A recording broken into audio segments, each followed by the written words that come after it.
नमस्कार, मी स्वप्नाली बघत आहात आपले बदलापूर। आपण सध्या पनवेल हायवेच्या परिसरामध्ये आहोत आणि हे दृश्य जर तुम्ही बघितलं तर ही सर्वसामान्य व्यावसायिकांची गाडी आहे। ती सध्या येऊन कुळगाव बदलापूर नगर परिषदेने तोडून टाकलेली आहे, कुठलीही पूर्वसूचना न देता। कोरोनामध्ये अनेकांचा व्यवसाय उद्ध्वस्त झाला, त्यानंतर कुठेतरी बेरोजगारीची वेळ या तरुणांवरती आलेली आहे। महिला ज्या आहेत त्या स्वावलंबी बनण्याचा प्रयत्न करतायत, परंतु कुळगाव बदलापूर नगर परिषद अशा पद्धतीच्या कारवाईने त्यांचं मनोबल जे आहे ते खचवताना आपल्याला पाहायला मिळते। ज्यांच्यासोबत हे घडलंय, संपूर्ण नागरिक आपल्यासोबत असणार आहे, छोटे व्यावसायिक आहेत, त्यांच्याशी संवाद साधूया। काय सांगाल, काय संपूर्ण प्रकार आहे? अहो, गाडी आम्हाला न सांगता तोडली, कारवाई सांगितलीच नाही आम्हाला कारवाई सांगितली असती आम्ही गाडी काढली असती। आम्हाला सांगतात पावत्या घेतात आमच्याकडनं, रोज पावत्या फाडतात तेव्हा सांगतात की आम्ही सांगू तुम्हाला, कळवू कारवाई असल्यावर, आणि तुम्हाला गाडी काढायला सांगू, तुमची गाडी तोडणार नाही। आणि गाडी तोडून टाकली न सांगता। आम्हाला सांगितलं असतं कारवाई, आम्ही गाडी हलवली असती, उचलली असती। पुन्हा गाडी ते लोक नेऊ शकतात, त्यांनी पावती फाडत तुम्ही गाडी उचलून द्या, आम्ही तुमची जी काही पावती आहे ती भरून आम्ही गाडी सोडवून आणू। ही गाडी तोडण्याचा अधिकार कोणी दिला त्यांना? या आमचं नुकसान करून त्यांना काय मिळतंय? मराठी माणसांची गाडी, आणि मराठी माणसांना तुम्ही धंदा करून देत नाही, व्यवसाय करून देत नाही। हे काय कोणत्या प्रकारे हे नगरपालिकेची जबरदस्ती झाली ना? तुम्ही अशी तोडफोड नाही करायला पाहिजे। आज 1च महिना झाला मी गाडी बनवली, 60,000 रुपये खर्च केले, आता कोण मला भरून देणार आहे? डोळ्यामध्ये अश्रू आहे। आपण जर बघितलं तर वरतून पाऊस पडतोय आणि अशामध्ये कुळगाव बदलापूर नगर परिषदेने येऊन ही कारवाई केलेली आहे। तुमचा उदरनिर्वाह याच्यावरच चालतो का मॅडम? हो, मग ही गाडी चालवते मी ना, तेव्हाच चालतंय सगळं आमचं। किती नुकसान झालं तुमचं, काय वाटतं? 60,000 रुपयाची गाडी, आतमध्ये मटेरियल आहे बघा, सगळं भांडी म्हणजे सगळं तोडून टाकलंय, सगळं भांडं सगळं तोडून टाकलंय त्यांनी। बाकीच्यांवर पण कारवाई झाली आहे का? जे परप्रांतीय येऊन नारळाच्या गाड्या लावतात वगैरे पनवेल हायवेला, त्यांच्यावर कारवाई दिसली का तुम्हाला? नाही तोडली, त्यांच्या गाड्या तोडलेल्या नाहीयेत, फक्त ही मराठी माणसांची लाईन आहे बघा, हे पण मराठी आहेत, हे पण मराठी आहेत, त्यांच्या पण गाड्या तोडलेल्या आहेत। कुठेतरी दुधाभाव झालेला पाहायला मिळतोय का इथे? होतच असणार आहे ना, दुधाभाव दिसतोय आम्हाला। त्यांच्या गाड्या आमच्या समोरच्या साईडला लागल्या, त्यांच्या गाड्या तोडल्या नाहीये, आणि आमची ही मराठी माणसांची लाईन आहे गाड्यांची, ही तोडलेली आहे। काय मागणी करत आहात आता? काय आम्हाला ह्याच्यावर यांनी काहीतरी न्याय द्यावा, आणि आमची गाडी नुकसान भरपाई द्यावी आम्हाला ह्याची। आणि आम्हाला तुम्ही गाडी उचलून नेली असती, आम्ही 2,000ची पावती घेतात तिथे मॅडम सोडवायला गाडी, ती पण आम्ही भरतो। 1,000 रुपये गाडी भाडं करून गाडी रिटर्न आणतो। ती पण बघा, माझी पहिली गाडी होती, ती पण त्यांनी खराब केली। ती गाडी माझी पहिली गाडी फुकट घेऊन गेले। 8-8, 10-10 शोरूमे नगरपालिकेवाले डायरेक्ट साहेब गाडीमध्ये बसतो, बोलतो 5 शोरूमे दे, 6 शोरूमे दे, मी येऊन देतो, डायरेक्ट निघून जातात हे लोक। वरून ते लोक बोलतात त्यांच्या पोरांना की दारू दे, आम्ही लोकांनी दारू दिली तरी हे लोक असं करतात। अजून नाही शॉर्मा घेतल्यावरती कधीच नाही दिले, आजपर्यंत नाही दिले मला, डायरेक्ट फुकट। माझ्याकडे मी नसेल तर हे बघा, हे माझ्या समोरचे लोक नगरपालिकेच्या लोकांनी नेलाय, आतमध्ये बसतात, त्या लोकांची नावं पण माहिती, पण मी आता नाव नाही घेऊ शकत, आणि अशी कारवाई पण करतात। वरून त्यांना दारू पण दिलेली आहे मी, अजून काय तुम्हाला बोलू, मला सांगा। गाड्यावाले मागणी करतात का? बोलतात की हा बाबा ते आमचे 2 पोरं आले तर आम्हाला त्यांना असं, मग ठीक आहे का? आम्हाला आमच्या सेफ्टीसाठी आम्ही करतो की आमच्या गाडीला नको काय व्हायला, चला आपण 4 पैसे कमवतो, त्यातून 2 पैसे गेले तर आपल्याला काय वाटणार नाही, आपण ह्या हिशोबाने करतो। पण हे लोक तरी एवढं करून पण या लोकांना हेच करायचं, वरून पावती पण घेतात, अजून काय पाहिजे? 50 रुपयाची पावती घेता तरी कशाला? आता 1-1.5 वर्ष झालं आम्ही लोक धंदा लावतो, मग तुम्हाला जरी तोडफोड करायचीच आहे तर पहिली गोष्ट तुम्ही लोक आमच्याकडून पावती घेऊ नका। तुम्ही बोलतात आम्ही कचरा करतो त्याची पावती, पण हा जो रस्ता क्लीन आहे ना तो आमच्यामुळे। नगरपालिकेचे लोक साफसफाई करायला कधीच येत नाही, त्यांचा साफसफाई करतो, आम्ही स्वतः साफसफाई करतो, झाडू मारतो, घाण करत नाही। नगरपालिका तुम्ही लोक चेक करा की कुठेही कचरा नसतो, प्लॅस्टिकही नसतं, का आता आम्ही लोक साफ करतोय। असं बोलतात का ते की कचरा करतात तुम्ही म्हणून? नगरपालिकेचा टॅक्स बोलतो, मग ही नगरपालिकेची जागा आहे, मग आमचे जे स्टॉल आहेत ते तुम्ही आम्हाला विचारा आणि मग तोडफोड करा। पण तुम्ही 1-1 लाखाचं अजून एवढं पाहिजे तसं चालू पण नाहीये, बिझनेस करतोय का आम्ही लोक इथे? फूडचा बिझनेस करतोय, अजून काय? मला सांगा ना, कुठलं इलिगल करत असेल तर तुम्ही करा आमच्यावरती कारवाई। सामान्य मराठी माणसाला बेरोजगार करण्याचं काम इथे नगर परिषद करते का? वाटतं का असं? तेच चालू आहे त्यांचं, बाकी काहीच नाही झालं। मराठी माणसाने व्यवसाय कुठे करायचा मॅडम सांगा? आपल्या तर इथं नाही व्यवसाय करायला मिळत, कुठं करायचा व्यवसाय? आम्ही कुठं मराठी जायचं? माणसंच मराठी माणसाचं पाय खेचतात। भैया मारवाडीकडे जावा ना, तिथं जायची हिंमत आहे का ते लोकांची खिसा भरून येतात घरी. जास्त भैया मारवाडी लोक त्यांना पावती द्यायला जास्त पैसे देतात म्हणून ती लोक त्यांचे कधीच नाही तोडणार. पण हे जेवढे तोडले तेवढे सगळे मराठी लोकांचे स्टॉल आहेत सगळे. फक्त पुढवालेच त्या लोकांना टोचतात. इथे जवळपास काही सिगारेटच्या टपऱ्या वगैरे पण आहे, काही गुटखा पण त्या तोडल्यात का? त्या नाही तोडणार. त्या तोडल्या? त्या अजिबात तोडणार नाही. गांजा विक्री होते इथे, गुटखा विक्री होते, सिगरेट विक्री होते, हे सगळं होतं. पण आमच्यासारख्या ज्या मराठी महिला आहेत त्यांनाच त्रास आहे का? पण अहो भैया येऊन करून जातात, पाणीपुरीवाला असतो, राजस्थानी लोक येऊन करतात, पंजाबी लोक गाडी बाहेर ठेवतात आणि वरून आणि त्यांना आमच्या गाड्या हाकलतात, तेच पाकिटं बोलतात. देतात ना, आपण पावती देतो. आमचा काय त्रास आहे? आमचा कचरा नाहीये, काही नाहीये. मग तुम्ही आमच्या गाड्या आम्हाला सांगा की तुम्ही लावू नका, मग आम्हाला पर्याय जागा द्या. आमचं काही म्हणणं नाहीये. आमचं म्हणणं इतकंच आहे की आम्हाला पर्याय जागा द्या. तो स्पाइसवाला त्याची गाडी बाहेर असते. आज जेव्हा तोडफोड करायची वेळ आली तेव्हा त्या स्पाइसवाल्याची गाडी तिथे नाही, म्हणजे त्याला सगळ्यात पहिले कळायला असेल ना. म्हणजे खबरी पण असतात का? आमच्या गाडीमध्ये सिलेंडर होता. जर सिलेंडर ब्लास्ट झाला असता तर इकडे 15 कामगार आहे, त्या बाजूला गाडी आहे, सगळ्यांचा जीव गेला असता. तरी पण त्यांनी न नोटीस देता काल रात्री आम्हाला सांगून गेले की तुम्हाला आम्ही एक लायसन्स देऊ 10 दिवसांनी प्रोव्हाइड करू आम्ही तुम्हाला, जेणेकरून तुम्ही ते गाडी लावू शकता. असं बोललेले? असं बोलले, कालच बोलले. आणि आज सकाळी येऊन गाडी तोडून गेले. आणि मी त्यांना विचारलं पण, सर मी गाडी इथे ठेवू का, इथे काय प्रॉब्लेम नाही. ते बोलले खालच्यांची कंप्लेंट आहे, तुमची कंप्लेंट नाहीये इकडे, म्हणून आम्ही गाडी पण ठेवली इकडे. एक हप्त्यापासून ठेवतोय मी. त्यांनी सकाळीच गाडी तोडून टाकली पूर्ण. त्यामध्ये पूर्ण सिलेंडर सगळं ब्लास्ट झाला असता. मॅडम आम्ही काय करून ते गाडी बनवली आम्ही, आणि त्याला जॉब नाहीये म्हणून त्याने आज महिना झाला गाडी चालू केली. आज तुम्ही सांगा आमचं काय वाटत? तुम्ही आमची गाडी बघा तिकडे कशी नुकसान कशी केली नुकसान पूर्ण. झाली. जरा तुमचं काय शिक्षण झालंय? माझं ग्रॅज्युएशन झालेलं असं आहे. वाटतं का की तरुणांना बेरोजगार करण्याचं काम इथे केलं हो, जातंय? हे करतातच हे बीएमसी वाले. पहिले काही नोकरीसाठी संधी मिळाली का तुम्हाला? नाही. म्हणून तुम्ही हा व्यवसाय करण्याचं ठरवलं हो. आणि त्याच्यातही असं केलं जातंय का? हा, अचानक कंपनीने आम्हाला जॉबवरून काढल्यामुळे कसं मी इकडे म्हटलं बिझनेस चालू करू. बिझनेस चालू केला आणि 15 दिवसच झालेत मला. आज तर आमचं हे व्हिडिओ वगैरे काढणार होतो आम्ही, तर त्याच्यामध्ये हे लोकांनी पूर्ण असं केलं. तोडून टाकला. आता मी काय कसली व्हिडिओ काढू? जेवढी पण जमा झालेली आहेत ना, सगळी चांगले सुशिक्षित घरातली लोक आहेत. स्ट्रीटवरती आम्ही बिझनेस करतोय, तर आम्ही स्वाभिमानाने काहीतरी करायला निघालेलो आहे. मुलांना प्रत्येक मुलाच्या मागे त्याची आई उभी आहे, प्रत्येक गाडीवरती एक लेडीज उभी आहे. तुम्ही नोट करा ही गोष्ट. प्रत्येक गाडीवरती एक लेडीज उभी, ती त्याची आई असू शकते, बहीण असू शकते, बायको असू शकते. या मुलाची गरोदर 5 महिन्याची गरोदर बाई याची उभी राहते, बायको त्याची उभी राहते, त्या आई उभी राहते, विधवा आई आहे. मग तुम्हाला आम्हाला कमवायची संधी द्यायची आहे की मग आम्ही चोऱ्या करायच्या, मुलांना हे शिकवायचं? काय करायचंय? पोलिसांवरती आम्ही कारवाई करायची का? नगरपालिकेवरती आम्ही करायची का? आम्हाला सुद्धा मॅडम कायदे कानून सगळे आम्हाला पण आहेत ना. मग कमवायचा अधिकार आम्हाला दुकानं घ्यायची कॅपॅसिटी मुलांमध्ये नाही. मग मुलांनी करायचं काय? मुलांनी करायचं काय? जर तुम्हाला कायद्याने करायचं होतं, गाड्या तोडायच्या होत्या, तुम्ही आम्हाला आदल्या दिवशी येऊन रात्री सांगून जायला पाहिजे. नाही, तुम्हाला तोडायचं होतं, तुम्ही आम्हाला कानावरती घालायचं होतं, उद्या आम्ही इथे येणार आहोत. तुम्ही पावत्या घेताय आमच्याकडनं. तुम्ही लिगली कायद्याने पावत्या घेताय की अनलिगली घेताय?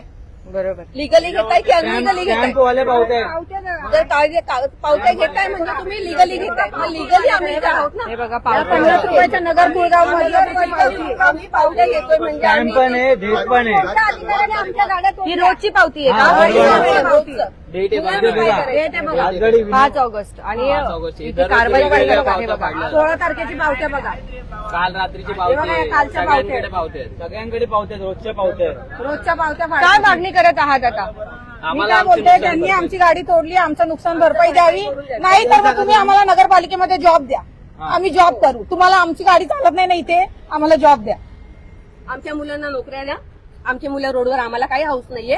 रोडवर इथे येऊन आम्ही गाड्या लावू आणि आम्ही चांगलं स्वच्छ काम करतोय, खाऊ घालायचं काम करतोय, लिमिटेड मध्ये काम. आम्ही काही चुकीचं काम करत नाहीये, काय गांजा गरबुला सिगरेट काही विकत नाही. मुलांना नोकऱ्या द्या आमच्या, आम्ही गाड्या नाही लावत. नाही तर आमच्या गाड्यांची भरपाई करून द्या. धन्यवाद. काय बोलताय दादा? चिमुकलीला घेऊन तुम्ही इथे आलात, काय सांगाल? हो, मी आत्ताच ऍक्च्युली शाळेत नेला घेऊन आलो. नमस्कार.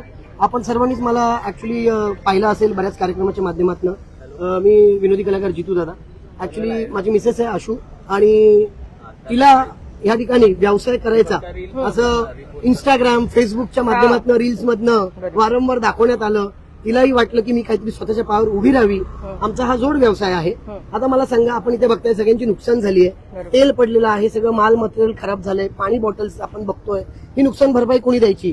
आज खरोखरच ज्याचं हे पोट ह्या व्यवसायावर सुरू आहे, तर मला सांगा त्याची नुकसान भरपाई कोण देणार आणि त्या व्यक्तीने जायचं कुठे? मग मला असं वाटतं या कुळगाव बदलापूर नगर परिषद असेल, आपली बीएमसी असेल किंवा ठाणे महानगरपालिका किंवा समस्त आपले राजकारणी किंवा नेते मंडळी यांना हाच प्रश्न विचारायचा आहे की मराठी माणसाने व्यवसाय करावा की व्यवसाय धंदा करून धंद्याला लागावं, धक्क्याला लागावं. आज ही नुकसान भरपाई झालेली आहे, या गाड्या तोडलेल्या आहेत आणि बघा सगळे सुशिक्षित आहात, सगळे सुशिक्षित आहेत, एज्युकेटेड आहेत आणि मला सांगा गाड्या बांधून द्या.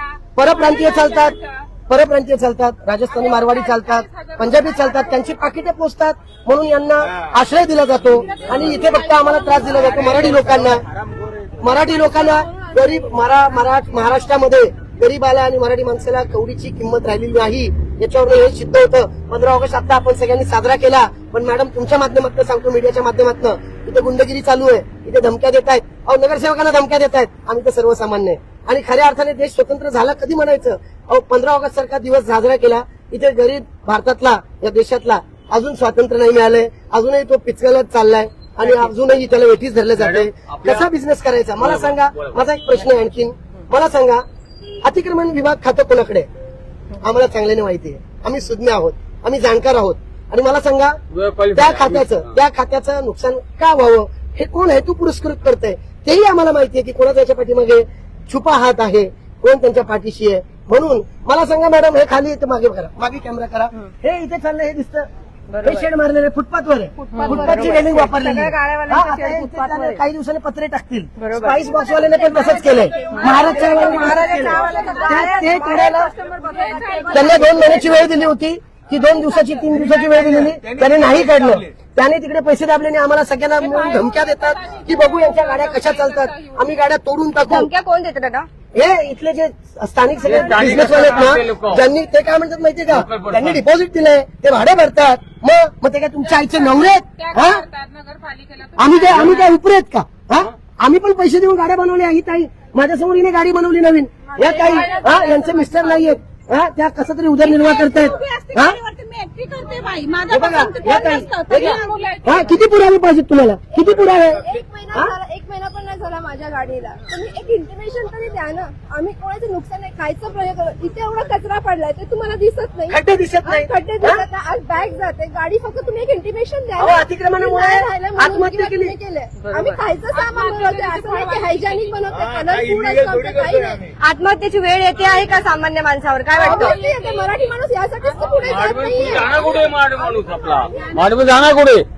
हिमतीने कमवतोय, काने काय उलाढाली करतोय आणि बाकी पर्यंत तुम्ही संधी देता.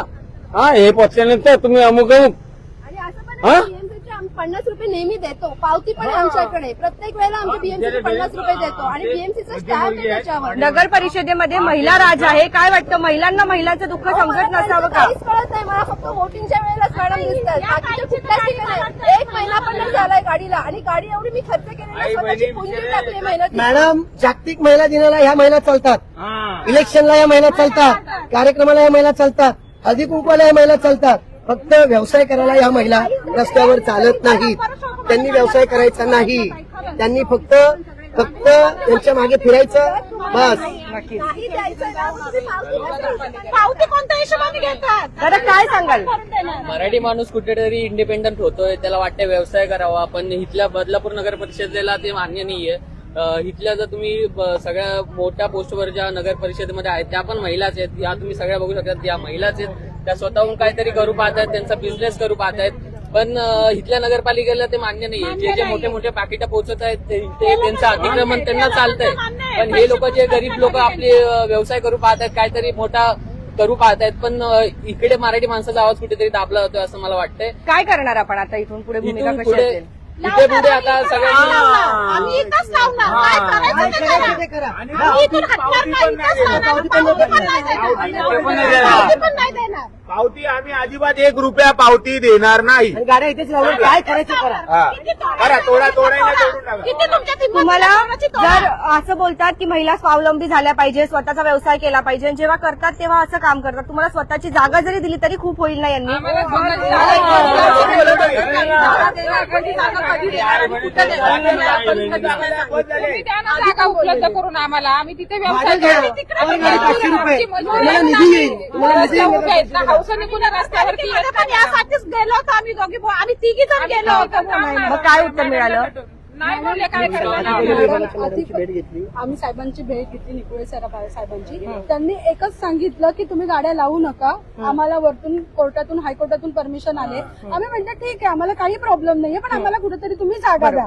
तर त्यांनी म्हटलं, डायरेक्टली ते बोलले की मॅडम तुम्हाला काय गरज आहे याची, आम्हाला काय गरज आहे, आमची लहान मुलं आहेत, शिक्षण आहे. जरी आम्हाला गरज नसली पण पावसाळा आहे, आम्ही खाणार काय, पिणार काय, काय करणार, आमचं घर संसार कसा चालवणार बघा. ते म्हटलं त्यांना इज्जत नाही, परप्रांतीयांना इज्जत आहे. आणि एक मिनिट, आणि त्यांनी डायरेक्टली काकी पण आहेत आणि या ताई पण आहेत, आम्ही तिघे गेलो होतो. त्यांनी डायरेक्टली सांगितलं परप्रांतीयांना निर्लज्ज बोलते, तुम्ही निर्लज्ज आहात का, तर तुम्ही कुठे गाड्या घेऊन फिरणार बोलते. पण आम्ही गाड्या घेऊन फिरतोय, पण आम्ही आमच्या पोटासाठी फिरतोय. आम्हाला तुम्ही आणून द्या, चोऱ्या माऱ्या करत नाही, खून करत नाही, डाका टाकत नाही, आम्ही मेहनत करतोय, आम्ही महिला आहेत, आम्ही कुठे जाणार. म्हणजे जे मेहनत करतात, जे मेहनती आहे ते निर्लज्ज आहेत हो, व्यवसाय करणारे, हो. असं त्यांचं म्हणणं आहे का? सक्षमीकरण झालं. सक्षमीकरण झालं, सगळं झालं. एकटीने बाई करणारी, माझे 3-3 पोरं आज भाड्याने राहते, मी कुठं जाणार, माझे मिस्टर नाही, मी एकटी बाई काय काय करणार. आज 3 पोरं आहेत, त्यांना शिकवण आहे, घर चालू का, खायचं काम, एकटी बाई किती करते ना, माझं मला मराठी माहिती आहे. माणसांना इथल्या हे करता का, आखलं का मराठी माणसांना? हा, आम्ही सगळं भरतो ना, काय असेल तुमचं अमुक भरतो. हा, बाकीचे लोक संधी देतात परपर्यंत ते लोकांना इथे उभे करता. महागाई एवढी वाढत चालली आहे महागाई आणि तर त्याच्यामध्ये वाढत चालली. तुम्हाला रोजगारही मिळत नाहीये, नाही आता मिळत काय आहे. करायचं? मग तुम्ही लोक द्या आम्हाला, मग आम्ही नाही लावत गाड्या, द्या तुमच्या इथं कुठेतरी काम धंदा चांगला 30-40-50 हजार पगार. गाडी लावण्यात वाईट काय आहे त्याच्यामध्ये? हा, वाईट काहीच आहे. नाहीये. आता तुकाराम मुंडे जेव्हा हॉटेलच्या आतमध्ये टाकतात तेव्हा त्यांना किती सारा भेसळ मिळतात. आम्ही तर समोर बनवतोय, मग ते जास्त चांगले की हे जास्त चांगले? आम्ही रोजचे ऑइल चेंज करतोय, रोज सगळं फ्रेश देतो, ते चालतंय, पण हॉटेल्सचं नाही चालत. कसं आहे माहितीये का, जर आमचं कधी फूड या चेक करा आणि स्वतः बीएमसी वाले पण येतात खायला, असं नाही की ते नगरसेविका पण खातात का? आलात. येस, ते पण खातात गाडी थांबून. पण मग तुम्ही फूड टेस्ट करा, एवढ्या मोठमोठ्या कंपनी आहेत त्यांच्यावर तुम्ही बॅन आणलेला आहे. मग आमच्या इकडचं फूड टेस्ट करा, आम्ही 4 तासात काम करतो, फक्त 4 ते 5 घर सांभाळून. आम्हाला काहीतरी म्हणजे कुठेतरी आहे, 4-5 तास पण तुम्हाला मॅम बघवत नाही. म्हणजे काय, म्हणजे कुठे जायचं आता? म्हणजे आता आज पुढच्या वेळेस गाडीला मतदान किती करणार खर्च का? पुढच्या वेळेस मतदान करणार का? मतदानाचा जागा काय दाखवून देऊ, जागा यांची. संबंधच येणार नाहीये. म्हणजे काय राहिलं का? आमच्या गाडीचा विषय नाही. तुम्ही रस्ते बघा, गाडीच्या बाजूला कचरे बघा, काय म्हणजे गाड्या पार्किंगला सुद्धा जागा नसतात. असे छोटे छोटे रस्ते, त्याच्यावर नको ते खड्डे आहेत आणि काय आहेत. ते तुमच्याकडे भरपूर कामं आहेत ना बाकीची, त्यांच्याकडे पण तर लक्ष द्या ना. काय बोलताय? सरकारने तर जीना हराम केले, महागाई केली एवढी.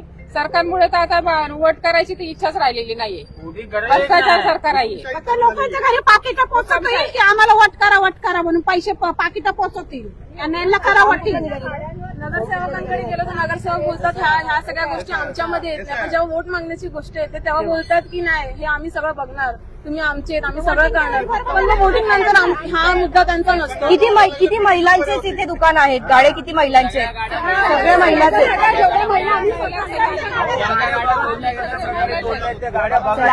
मराठी महिला आहेत सगळ्या, मराठी महिला आहेत. इथे भैया महिला असतात, परप्रांती असतात, परप्रांतीय बोलले होते आम्ही पैसे दाबणार आणि या गाड्या एक दिवस तोडणार. बघा थोड्या दिवसाची गंमत येईल. आणि हेच हे सबूत मी स्वतः आहेत. हे जे दुकानदार स्पाइसवाले आणि जे जेवढे आहेत ना, मी चालली होती तिकडनं, तेव्हा त्यांचा मुलगा स्वतः बोलला होता की थोड्या दिवसाची मजा आहे ना, एक दिवशी जर मी हटवलं ना सगळ्यांना पैसे दाबून तर बघा. म्हणजे त्यांनी तेच केलंय की परप्रांतीय पंजाबी लोक येऊन इथे काढतायत, हुकुमशाही जगवतायत आणि आम्ही मराठी बायका मेहनत करतोय. आमच्याकडे एवढे पैसे नाही आहेत. मग एवढं वाटतं का नगरपालिकेने आम्हाला सगळ्यांना दुकान द्यावे आणि मग आम्ही त्याच्यात करू. आम्हाला 40-40 हजार रुपये भाडं परवडत नाही. 1.5 लाख रुपये डिपॉझिट नाही परवडणार. आम्ही नाही कारवाई नाही झाली. आम्ही कधीपासून बोलतोय, त्याचं ते फुटपाथ वरती आहे, त्यांनी त्याचं पूर्ण वाढवलेलं आहे. कधीपासून आम्ही बोलतोय, आज 1 महिना झाला, ते लोक त्याच्यावरती कारवाई नाही करत आहे. गाडी असते त्यांच्या गाडीवरती. दादा, इथे सिगारेट पीत रस्त्यावरती लोक उभे असतात, त्यांच्यावर कारवाई होते किती का? गाड्या नाही, या महाराज चायवाल्यामुळे सगळी वाट लागली. मी सांगतो तुम्हाला, महाराज चायवाल्यामुळे सगळी युवक पिढी येते, चहा पिते, सिगरेट पिते, सुट्टेबाजी करते, इथे गाड्या लावतात रस्त्यांवरती, ते चालतं.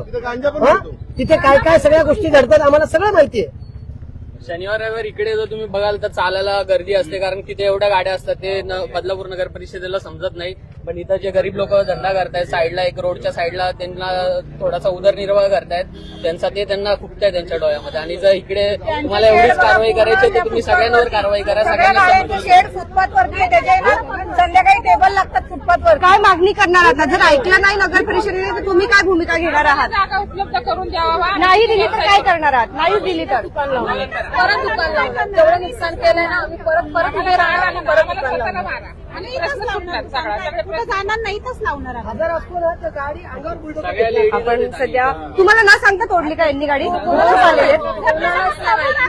समोरासमोर तोडली असती ना, मग ते आम्ही महिलांनी काय केलं असतं ना त्यांच्या बरोबर, मग त्या बघितलं असतं. हे बघा, हा व्हिडिओ दाखवा तुम्ही. ही झेडपी शाळेच्या बाजूला गुटख्याची गाडी आहे. ह्याचा मी आधार कार्ड चेक केला. ब्राईटनेस वाढवा. थोडासा ब्राईटनेस थोडा. फुल आहे. छत्री घेणार आहे जरा. हा ही बघा आपण बघतो. मीटरच्या आत चालतं काय? हा, ही झेडपीची बाजूला 7 नंबर शाळा आहे आणि इथं हा सर्व अनलिगली बिझनेस चालू आहे. आणि हा परप्रांतीय आहे. ह्याचं आधार कार्ड बिहारचा आहे आणि तो तिथं रासरोसपणे बिझनेस करतोय. पाठीमागे गरजुल्ले आहेत, गांजा विकला जातो. एवढी गंभीर, आम्ही याची 10 वेळा कंप्लेंट केली. तिथं नगरपालिका लक्ष देत. बाटल्यांमध्ये मिक्स करून पितात. रात्रीची तिकडे दारू पिणं हे सगळे कारभार चालू असतात. मग हे चालतं आपल्या नगरपालिकेला. सीओ कुठल्या प्रकारे कारवाई करतोय? तुम्ही आमचा राग काढताय का? हा प्रकार आहे. आमचीच मोरी आणि आम्हाला मुताला चोरी असा प्रकार आहे. आणि हे लोक फक्त हप्ते गोळा करतायत. आणि हे जे मोठे ब्रँडेड व्यापारी येत आहेत ते यांच्याकडे नुसते यांना कुत्र्यांना बिस्किट टाकतात ना, यांना बिस्किट टाकतात. हे आमच्याच मराठीच्या माणसांच्या अंगावर भुगतात. ही परिस्थिती आहे आज बदलापूर मधली. न्याय मागायचा कुठे? न्याय मागायचा कोणाकडे? सगळ्या संस्था भ्रष्टाचारी झालेल्या आहेत. हे सगळे राजकीय एकमेकांच्या ताटात जेवतात आणि आम्हाला लावलंय कामाला. आई म्हणजे आपले काम करतात आणि हे लोक पुढे अजून एक टपरी आहे तिथे, ती टपरी तोडल्या नाही गेली पण इथे गोरगरिबांच्या गाड्या तोडल्या गेल्या. जे लोक गांजा सिगरेट लोकांनी आंदोलन केलं. आपण बघा यांचं आंदोलन करतील. बंद करा. छत्री गेली चला झालं. आपण गाडी बघूया ती, हा, कारण ती बघूया. टपरी तुटली नाही. हे बघा हे सगळे तोडलेत आणि आपण बघतो यांचा सामान आहे सगळा तो पण खाली पडलाय पूर्ण. म्हणजे याला जबाबदार कोण? इकडे एक वगैरे सिलेंडर सगळं खाली होतं. होतं, हे तोडलं गेलंय. 1-1 रुपया जमा करून महिला इथे काम करण्याचा प्रयत्न करतायत, परंतु त्यांच्यावरती अशी वेळ जी आहे ती येते सध्या. याला जबाबदार कोण? अखेर हा प्रश्न निर्माण होतो. टपरी आहे ती नाही तोडली. हा पण नाही तोडला. हा पण नाही तोडला. हा पण नाही तोडला. हा पण नाही तोडला. मग हा का नाही तोडला हा त्यांनी? फूड ट्रक नाही तोडला, हा चालतो. हा? पुढे चाळ आहेत. तिकडे कारवानी समोर भाजीच्या गाड्या आहेत. कारवानी समोर भाजीच्या गाड्या आहेत, त्या चालू आहेत. छोट्या छोट्या व्यवसायिकांचं त्यांनी उद्ध्वस्त केलं इथे आपण जर बघितलं तर. गाडी लावून फक्त 15 दिवस झाले आम्ही गाडी लावून. आणि आम्ही काय काय केलं त्या गाडीसाठी तर किती खर्च आला या गाडी बनवायला तुम्हाला? 70-80 हजार रुपये आम्हाला खर्च आला मॅडम. काय घाण ठेवून कर्ज घेऊन ती गाडी अतिक्रमण चालू विभागाचा केलेली. आम्ही काय काय म्हणतात? निषेध करतो. गहाण ठेवून सोनं वगैरे कर्ज घेऊन वगैरे ती गाडी चालू केलेली आहे. फक्त 15 दिवस झालेले, त्याच्यामध्ये त्यांनी असं नुकसान केलं. धन्यवाद. तुमच्या काही प्रतिक्रिया असतील तर नक्कीच येऊ द्या. यावरती अखेर सामान्य माणूस पेटून उठणार नाही तर मग काय करणार? आणि नंतर ज्या वेळेला सामान्य माणूस रस्त्यावर उतरतो त्यावेळेला हाय हाय अतिक्रमण विभाग, हाय अतिक्रमण विभाग, हाय अतिक्रमण विभाग, हाय फुकटची मजुरी कमावून घेतली साऱ्यांनी. आपण सध्या बघतोय की आता या निषेध व्यक्त केला जातोय. पाऊस पडतोय आणि एवढ्या भर पावसामध्ये यांचं नुकसान जे आहे ते झालेलं आहे. आणि अजून काही ज्या सिगारेटच्या टपरी वगैरे आहेत त्या कदापि म्हणजे त्यांना हात सुद्धा लावला नाही नगर परिषदेने. मग अखेर असं का केलं जातं? याच्यावरती कोणाचा वरद हस्त आहे का? करायचं काय? अधिकाऱ्यांचं करायचं काय? अरे अधिकाऱ्यांचं करायचं काय? अरे अधिकाऱ्यांचं करायचं काय? आम्हाला न्याय, आम्हाला न्याय, आम्हाला न्याय, आम्हाला नुकसान भरपाई, आम्हाला नुकसान भरपाई, परप्रांतीयांवरती कारवाई, परप्रांतीयांवरती कारवाई. लपवली असेल इथे का? हे बघा या साईडला काही टपरी होत्या आणि त्या त्यांनी लपवली असं बोलले जाते. सर्वसामान्यांचा अखेर आक्रोश का बघते आहे नगर परिषद असा प्रश्नचिन्ह उपस्थित होतोय. अखेर नागरिकांनी काय करायचं? आपण सध्या जर बघितलं तर ह्या साधारण सामान्य नागरिक आहे. ठीक आहे, हरकत नाही. तुमच्या काही प्रतिक्रिया असतील तर नक्कीच येऊ द्या. हा आक्रोश आपण बघितला जो हे बघा एक टपरी बघतोय आपण. हा, ती टपरी जी आहे ती बंद केली ना. टपरी तोडली पण नाही ना, तिला साधा हात लावला नाही. तिथं गांजा विकला जातो, लय जण सिगरेट पियत असतात, रोडवर उभे असतात, पण ती तोडली नाही गेली. पण मराठी माणसांचा आवाज दाबला गेला, जसं तुम्ही मागे बघितला व्हिडिओमध्ये. ती बघा, तिला हात पण लावला नाही गेली त्या टपरीला. पण टपरी अनधिकृत आहे. तिथे महाराष्ट्रातला युवा सिगरेट पितो, गांजा पितो, ते यांना चालतं. पण महाराष्ट्रातला मराठी युवा उद्योजक धंदा करतो, हे त्यांना बघवलं जात नाही. यांना हे बरोबर आहे का? गुजराती आणि हे लोक मोठे झाले पाहिजे, पण मराठी लोक कुठे मोठे व्हायला बघतायत, स्वतःला बिझनेस करायला बघतात. लहान लहान पोरं कुठेतरी मोठा उद्योजक बनायला बघतायत, पण ते त्यांच्या डोळ्यात खुपतंय कुठे. आता कोणाकडे जाणार जाणार तुम्ही? कुठं? कोणाकडे जाणार आता? लोक पंजाबी लोक को येऊन करतात इथे धंदे पाणी. मराठी माणूस काय करणार? तुमच्या माध्यमातून मॅडम तुमच्या माध्यमातून एवढं सांगू इच्छितो, कोणीतरी या सर्व मराठमोळ्या महिला, मराठमोळे फेरीवाले यांच्या बाजूने कोणीतरी उभं राहा अशी तुम्हाला हात जोडून विनंती करतो. लोकांचे आशीर्वाद घ्या, तळतळात आणि हाय घेऊ नका. फार वाईट मराठी असतं. माणूस काम धंद्याला नाही, आम्ही काय करणार मग? काल पावती घ्यायला आले आणि त्याच्याकडे आयडी कार्ड नव्हता. इव्हन त्यांनी पावतीचे पैसे घेतले आणि पावती दिली नाही. हा याचा तिकडे स्टॉल लागतो डोसाचा, त्यांनी ही गुपचूप व्हिडिओ काढलेली आहे. हा मॅडम, पावती घेतली. पावती घेतले और आईडी कार्ड भी नहीं है. आईडी कार्ड विचारलं त्याने, पावती बोला आईडी कार्ड नहीं है, बोला पावती उद्या देणार. बोला दिन में आया था, बोलते हैं मैं 3 लाख में ही भरते, अपने देने पड़ते तुम लोग को, कैसे भी पावती देने का ऐसा बोला. धन्यवाद. तुमच्या काही प्रतिक्रिया असतील नक्कीच येऊ द्या. बघत राहा आपले बदलापूर.